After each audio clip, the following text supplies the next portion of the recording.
1987 is a year a local man will never forget. Rick Ramsey was drinking and driving when he fell asleep behind the wheel and crashed. Medics thought he was dead until Rick woke up under the white sheet asking for help.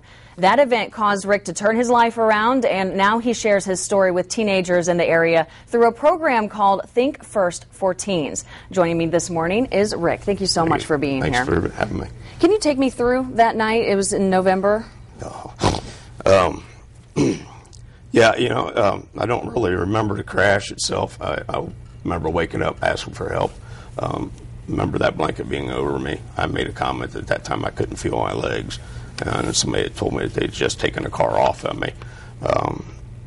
Next thing I know, it's 4 or 5 days later, and I'm waking up in the hospital. So. And what did doctors say?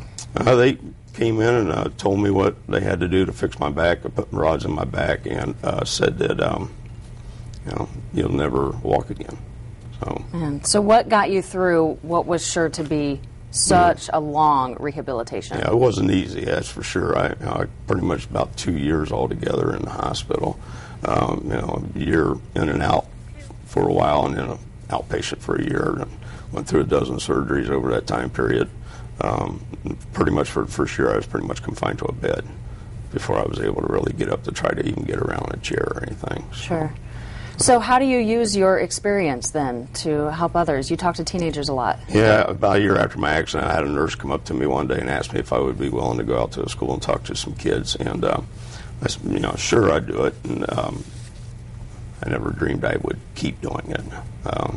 So I don't do as many nowadays. I get a lot of my other clients involved in it. My pure spinal cord injuries, get those guys out in the public and get them back, get their self-esteem built back up again. What's your driven message? What do you hope teens are picking up from your story? Well, I've had a lot of kids ask me, why I come around to talk to them, and I tell them, I was young once myself, and I know what it's like to rebel against my parents and stuff, and I just want those kids to learn from my mistakes.